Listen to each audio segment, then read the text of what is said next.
Vai começar agora o podcast do MPDFT. Bem-vindos ao MP que a gente conta. Hoje é dia de celebrar, não é mesmo, Thalita? É isso mesmo, Tayana. Sabe por quê? Porque no dia 14 de dezembro nós comemoramos o Dia Nacional do Ministério Público. E para falar dessa instituição que atua na defesa dos direitos do cidadão, nós vamos falar com quem está à frente do Ministério Público do Distrito Federal e Territórios há um ano. É isso mesmo. E é uma honra receber aqui no nosso podcast o Procurador-Geral de Justiça do DF, Georges Senher. Dr. Georges é mestre em Direito pela Universidade de Brasília, com especialização em Direito Processual Penal e professor universitário. Dr. Georges, seja muito bem-vindo. Muito obrigado, Thalita e Tayane. Uma honra estar aqui presente. E é sempre legal falar sobre o Ministério Público. Exatamente. Esse órgão tão cativante, tão importante para a sociedade brasileira. Doutor, então, para começar o nosso papo, vamos falar dele? Eu queria que o senhor explicasse um pouquinho, assim, resumidamente, para quem está em casa entender também, qual é o papel do Ministério Público? O Ministério Público ele tem um nome de defensor da sociedade. Na verdade, ele não defende um direito de uma pessoa. Ele, na verdade, defende a sociedade como um todo. E se ele defende a sociedade como um todo, ele passa a ser ali o defensor da sociedade em vários campos. No patrimônio público, na saúde, na educação. Ou seja, ele passa a defender o interesse da sociedade nesses eventos. Se a gente for comparar com outros países, existe uma figura, a figura do ombudsman. Ele é a pessoa a qual a sociedade leva as suas demandas. Então, o Ministério Público, com isso, ele muda e ele passa a ser esse órgão de uma forma mais clara, como a gente o conhece hoje, sendo não só o órgão de acusação, e é interessante porque o Ministério Público, apesar de ser o órgão de acusação, ele pode, inclusive, pedir a absolvição do réu. Porque, na verdade, o objetivo dele não é a condenação de um réu, mas a condenação do indivíduo que praticou aquela conduta. Ele é o defensor da ordem jurídica, como a Constituição coloca. Então, na verdade, ele não tem esse rosto de, por exemplo, eu preciso de uma condenação. Não, longe disso.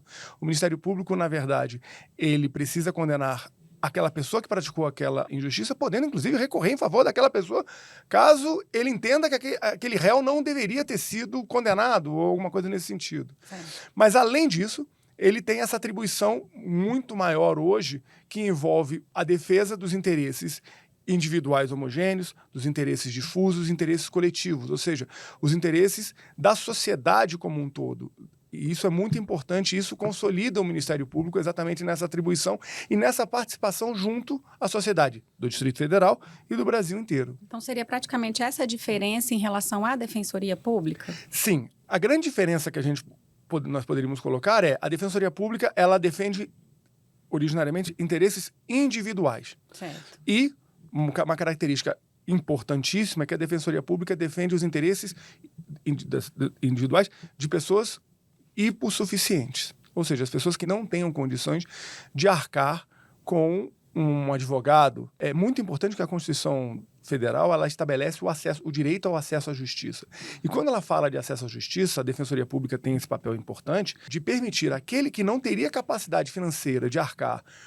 E aí, capacidade financeira não é um valor específico só, não. Um superendividado, por exemplo, ele pode, muitas das vezes, necessitar da Defensoria Pública. O Ministério Público, não. O Ministério Público, ele defende a sociedade como um todo. Então, colocando isso de forma muito clara, quando a demanda é uma demanda individual apenas e não tem reflexo na sociedade, é a Defensoria Pública. Quando há um reflexo social, um reflexo coletivo, um reflexo difuso, difuso é aquele que a gente não tem como medir, por exemplo, um dano ambiental. Quem é afetado por um dano ambiental? Quem foi afetado por uma quebra de barragem? A quantidade de pessoas é absurdamente elevada e você não tem como medir. Vamos pensar no caso do consumidor, por exemplo. Imagine um produto que tem problema. Cada indivíduo que passar por aquilo vai ter que entrar com uma ação judicial. Sim. E muitos não vão entrar, muitos vão achar que a justiça não vai resolver porque é muito caso. Enfim, o Ministério Público, verificando essa noção desse interesse individual homogêneo afetado, o Ministério Público pode ir e ajuizar a ação e exatamente garantir os direitos dos consumidores. Sim. Entendeu? É diferente, por exemplo, da Defensoria Pública, que isoladamente de um ou outro consumidor hipossuficiente, ela vai lá e busca o direito daquela pessoa. Que é algo muito pontual e É específico, né? mais pontual e específico. Doutor, e pegando esse gancho que o senhor falou até do consumidor e tudo mais, queria que você explicasse como que é a atuação do MPDFT aqui no DF.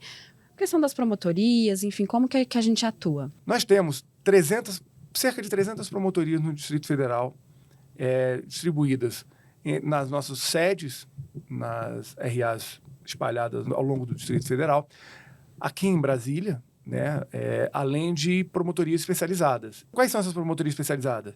São promotorias que, em razão até da própria geografia do Distrito Federal, conseguem ter uma atuação, muitas das vezes, no DF como um todo. Nós temos de inúmera natureza, como da educação, da saúde, promotorias de defesa do patrimônio público, direito consumidor, meio ambiente, ordem urbanística, entorpecentes, promotoria do idoso, promotoria da pessoa com deficiência, entre várias outras. Ou seja, são direitos que afetam a sociedade como um todo. É interessante também, a gente não pode esquecer que são 48 procuradorias de justiça. O que são os procuradores de justiça? São os membros do Ministério Público que atuam na segunda instância, normalmente na fase recursal, junto ao Tribunal de Justiça. Dessas 48, 18 de natureza civil e 30 de natureza criminal. E aí, doutor, como o senhor citou, né, que o MP começou com essa questão inquisitória, muita gente acha que a única forma de atuação é por meio de ações judiciais. Mas existem outras formas, né? Recomendações, os acordos agora de não persecução penal. Eu queria que o senhor explicasse um pouquinho essa outra frente assim, de atuação da instituição. É sabido que o Poder Judiciário tem um número muito elevado de demandas. Isso é uma coisa comum. É importante a gente sempre deixar claro que a ação judicial ela deve, sempre que necessária, ser ajuizada. Isso não é um ponto que deve ser ignorado. Porém, se você tem instrumentos de resolutividade que resolvam a situação e que, de certa forma, podem impedir que isso ocorra, você tem um ganho muito maior.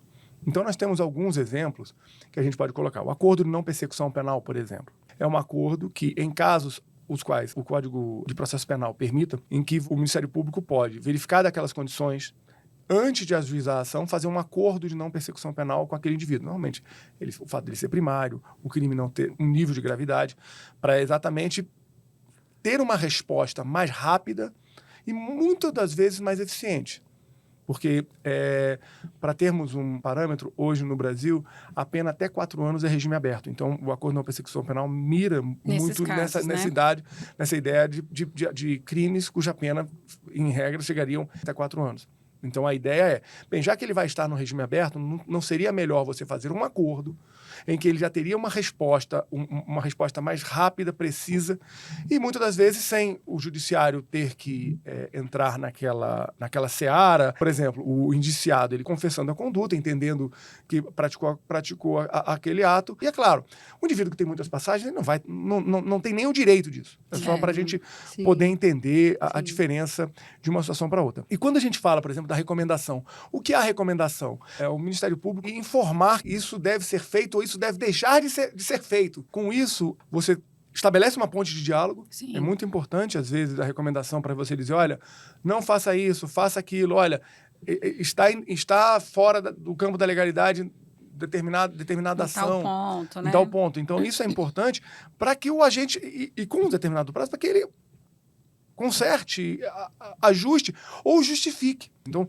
são instrumentos, e entre outros, você tem transação penal, suspensão condicional do processo, isso na esfera penal, acordo de não persecução civil, termo de ajustamento de conduta, isso, que é uma coisa, né? O TAC, famoso TAC, que é o quê? Existe aí uma conduta equivocada, fora do normativo, e você faz um termo exatamente para ajustar.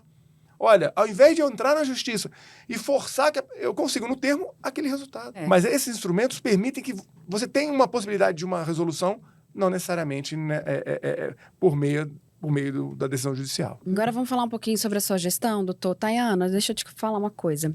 Sabia que na gestão do doutor Georges a gente identificou 3 frentes de atuação: investimento em tecnologia, valorização do capital humano e atendimento ao público. Isso mesmo, Thalita. E, doutor, a gente queria começar com a tecnologia.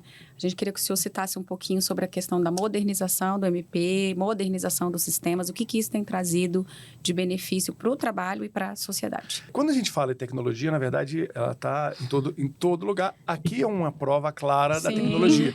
Provavelmente aqui nós ouviremos esse podcast em várias plataformas, de vários modos. E isso também se aplica ao direito, também se aplica ao Ministério Público. Hoje nós temos um processo 100% digital. O processo hoje não é mais físico, aqueles processos antigos, velhos, sujos, cheios de ácaros, nós não temos mais. Todos eles são digitais. E o processo digital, ele traz muitos benefícios, também traz problemas, até porque nós fomos criados num outro modelo. E isso é importante, o avanço da tecnologia com relação a isso. Por exemplo, com o processo digital, ele tem uma vantagem que é a velocidade do processo. Com certeza. Muitas das vezes as pessoas naturalmente reclamam, e com razão, da morosidade da justiça por causa do excesso de causas, número reduzido de juízes.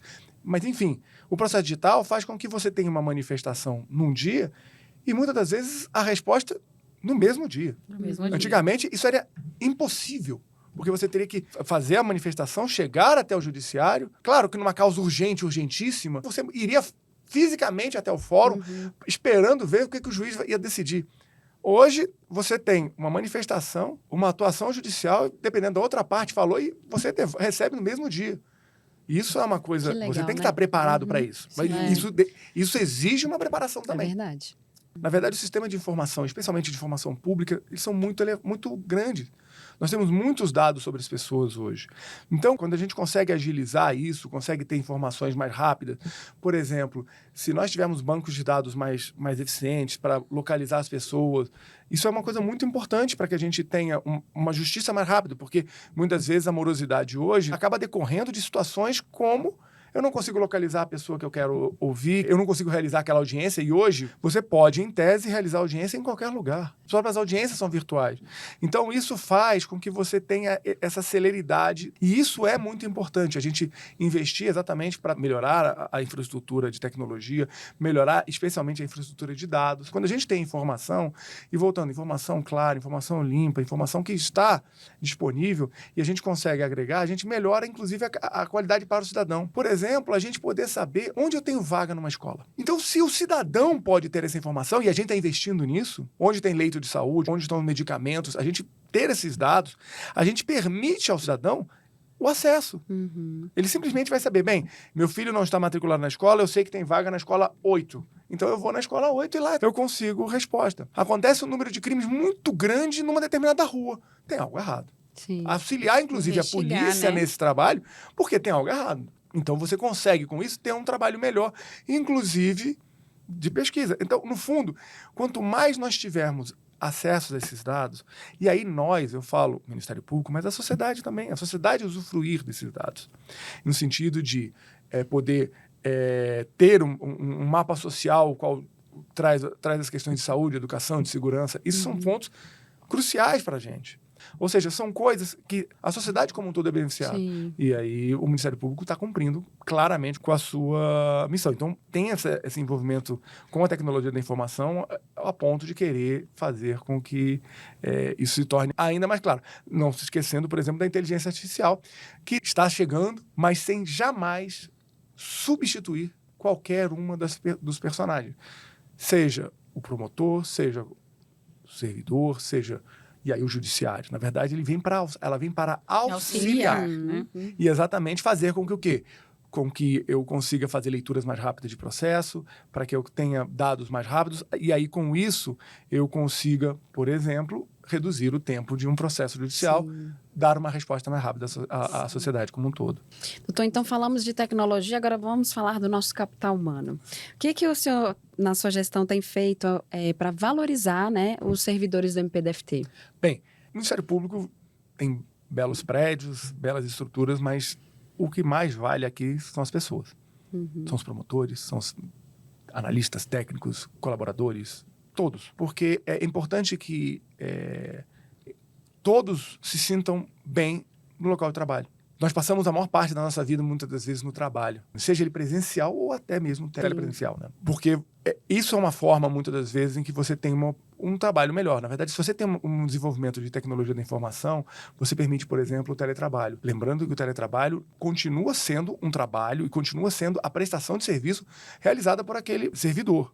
É muito importante a gente ter isso em mente. Se você pega hoje na administração pública, o número de pessoas trabalhando em casa, no serviço privado, muitos trabalhando em casa, lembrando que é um trabalho. E esse trabalho, ele reduz custos. Mas a gente precisa cobrar eficiência. Você tem que ter um equilíbrio para a gente poder implementar de forma sadia e correta o teletrabalho sem prejuízo. Até pelo contrário, na verdade, tentando melhorar o serviço prestado ao cidadão. Nós temos uma política de qualidade de vida no trabalho Nós fizemos uma pesquisa exatamente para que nós possamos averiguar aquilo que pode ser melhorado naturalmente na instituição como um todo, uma preocupação de qualquer problema relacionado à assédio moral, é uma coisa que nós abominamos aqui dentro. Então, nós visamos exatamente o quê? Que esse trabalho tenha uma maior qualidade. E se eu quero uma maior qualidade, eu quero melhorar a qualidade de vida também do servidor, do promotor, para que ele possa se sentir reconhecido. A gente busca uma ideia de que você tenha o servidor cada vez mais disponível e aí, voltando, equilibrando com esse modelo híbrido, que é o ponto que a gente traz. Ou seja, o cidadão quer ser bem atendido, ele quer o processo dele andando mais rápido. Então, é isso que a gente vai fazer. Se o modelo híbrido trouxer benefícios nesse sentido, ok. Agora, a partir do momento que ele traz prejuízos, a gente sempre vai repensar, mas a ideia é que você tenha esse melhor atendimento ao cidadão. Partindo desse gancho de atendimento ao público, a gente teve lançamento de diversas unidades, né? Queria que o senhor comentasse um pouquinho sobre isso. Bem, o atendimento ao público, eu tenho um carinho muito especial. O Ministério Público é o que é por causa das normas, mas ele também é o que é porque nos momentos mais difíceis, a sociedade defendeu o Ministério Público. E se ela defende o Ministério Público, a gente tem que estar disponível. Com certeza. Nada mais justo do que estar disponível, estar próximo da sociedade. Então, já inauguramos 8 salas nas nossas unidades. Vamos inaugurar as outras 8, espero que até o final, agora em 2024, em que o cidadão possa ir ao Ministério Público. É importante a gente ressaltar que isso não significa que o nosso atendimento pelo site, pelos outros canais, não continue. Pelo contrário. Sim. Porque muitas vezes a pessoa não consegue ir no horário de expediente no Ministério Público. A gente quer deixar a porta da casa aberta, porque o cidadão precisa se sentir em casa no Ministério Público. Ele precisa saber que ele vai ser bem atendido. Muitas das vezes as demandas que recebemos não são nossas. Por exemplo, uma demanda da Defensoria Pública, mas não interessa. Vamos receber, atender e encaminhar. Orientar, né? Orientar. É importante isso, porque as pessoas entenderem. Porque, às vezes, a pessoa tem um sacrifício para chegar até uma sede de uma promotoria. Então, ela precisa ter esse mínimo de resposta. Então, o atendimento ao público, ele vem junto com uma outra coisa que a gente também trabalha, que é o apoio à vítima. A gente quer trazer a vítima mais para o Ministério Público. Quando ocorre um crime, a vítima ela é afetada, mas a sociedade como um todo é afetada. Por isso o Ministério Público tem essa participação. Mas a vítima precisa ser apoiada. Então, a ideia é que a vítima também se sinta acolhida no Ministério Público e, com isso, a gente consiga cada vez mais trazer a sociedade para dentro da nossa casa. Doutor, e a gente teve a inauguração também da ouvidoria das mulheres. Sem dúvida nenhuma. Isso também foi um grande avanço, um ponto que a gente queria fazer e conseguiu implementar, que é exatamente que a mulher se sinta acolhida. Imagina, a mulher é vítima dentro do próprio lar. Ou seja, o lugar sagrado. Um lugar seguro também lugar dela, seguro. né? Como ela vai ser acolhida? E a ouvidoria da mulher tem exatamente esse propósito. Ou seja, é muito importante que ela tenha um atendimento personalizado, porque a violência doméstica é um câncer, é algo nefasto. Nós estamos combatendo inúmeras frentes, criamos a comissão de combate ao feminicídio, temos atuação direta do Núcleo de Direitos Humanos, do Núcleo de Atenção às Vítimas. A gente precisa que essa vítima mulher ela tenha exatamente esse atendimento especializado, esse atendimento próprio, e isso é um dos pontos que eu tenho muito orgulho de dizer que é uma das marcas dessa gestão. E é o seguinte, no site do MPDFT, a gente tem lá um banner que é o Espaço do Cidadão, e lá está organizado com todas essas frentes, né, que o Dr. Jorge citou. Então, você pode entrar em contato com o MPDFT por telefone, por formulário eletrônico, por e-mail, por WhatsApp, presencialmente, ouvidoria das mulheres. Então, assim, é uma casa realmente que está aberta para a sociedade, não é isso, Thalita?